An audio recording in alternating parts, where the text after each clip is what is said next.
Israel में एक बार फिर गम और गुस्से का माहौल दिखा।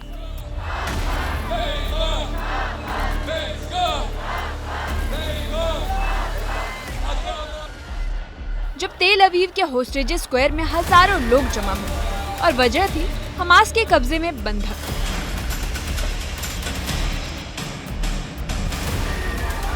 इसी कड़ी में गुस्साए लोगों ने तेल अवीव के साथ साथ यरूशलेम और अन्य शहरों में भी प्रदर्शन किए।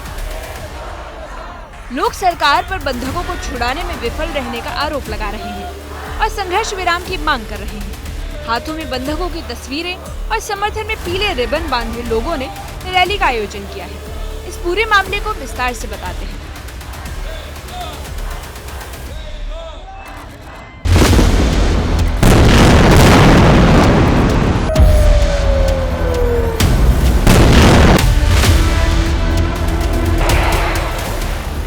दरअसल 600 दिन इजराइल के इतिहास में एक ऐसा घाव बन चुका है जो न भर पा रहा है और न ही भुलाया जा रहा है। गाजा में हमास की कैद में आज भी 58 इजरायली नागरिक हैं, जिनमें बच्चे, महिलाएं और बुजुर्ग शामिल हैं। इस दर्द के खिलाफ पूरे देश ने एकजुटता दिखाई और तेल अवीव के होस्टेजेस स्क्वायर से लेकर यरूशलेम की सड़कों पर रैली का आयोजन किया गया।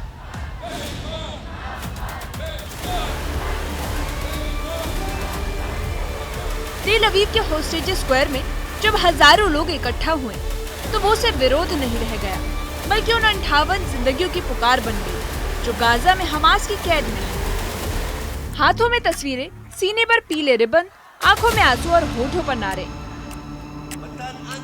लोगों का यहाँ इकट्ठा होना इजराइल के लोगों का गुस्सा दर्शा रहा है। इस रैली में करीब 3000 लोग शामिल हुए, जिनमें बंधकों के परिवार, पहले से रिहा हो चुके लोग और आम नागरिक शामिल थे। 58 बंधकों में से एक एलोन ओहेल की मां इदित ओहेल भी इस रैली में शामिल हुई।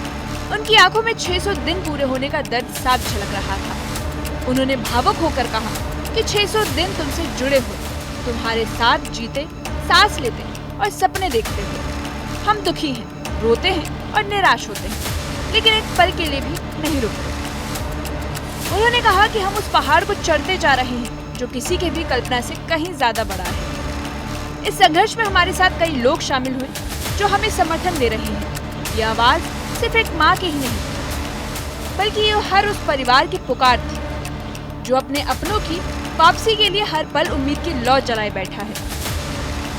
600 ימים שאנחנו חיים ונושמים וחולמים אותך. אנחנו כואבים ובוכים ומתאכזבים, אבל לא עוצרים לרגע. ממשיכים לטפס במעלה ההר, וזה באמת ההר הכי תלול שיכולנו לדמיין.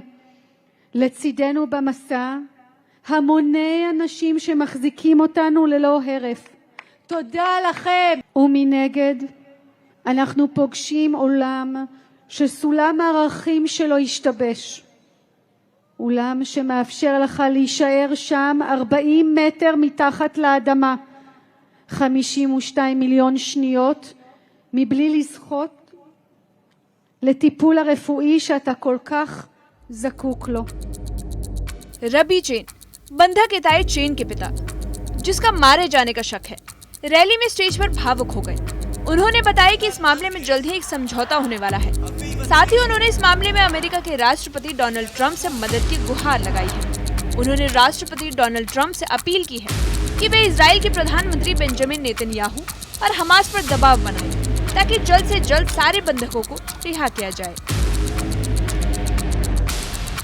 We call on President Trump to pressure Netanyahu and Hamas. We just heard the last hour, Witkoff talked about optimism, about a deal. There's a deal here waiting for us just to happen, but we need that extra push. We need that push from you guys. We need it from President Trump. We need it from Witkoff. We need it from you.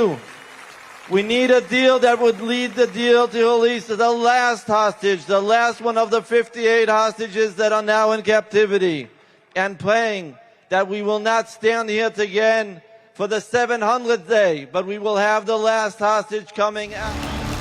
Rally में मौजूद सभी लोगों की बस एक ही मांग है कि ऐसा समझौता लाया जाए जिसके तहत सभी बंधकों को रिहा किया जाए।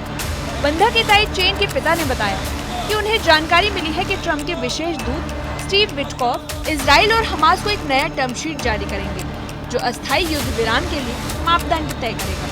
The last hostage, the last one of the 58 hostages that are now in captivity, and praying that we will not stand here again for the 700th day, but we will have the last hostage coming out. ये पूरा मामला 7 अक्टूबर 2023 का है, जब Hamas के लड़ाकों ने दक्षिणी इजराइल पर हमला किया और एक जंग की शुरुआत हो गई। इस हमले में करीब 1200 लोगों की जान चली गई, ज्यादातर आम नागरिक थे, और इसमें 251 लोगों को बंधक बना लिया गया। अब भी हमास के कब्जे में 58 बंधक हैं, जिनमें से 1/3 के जिंदा होने का अनुमान है। इस हमले के जवाब में इजराइल ने गाजा में बड़ा सैन्य अभियान चलाया और गाजा स्वास्थ्य मंत्रालय के अनुसार अब तक 54,000 से ज्यादा फिलिस्तीनी मारे जा चुके हैं। फिलहाल जंग अभी भी जारी है और दोनों पक्षों पर अंतर्राष्ट्रीय दबाव बढ़ रहा है कि बंधकों की रिहाई और आम लोगों की सुरक्षा को प्राथमिकता दी जाए। Bureau report, news 18।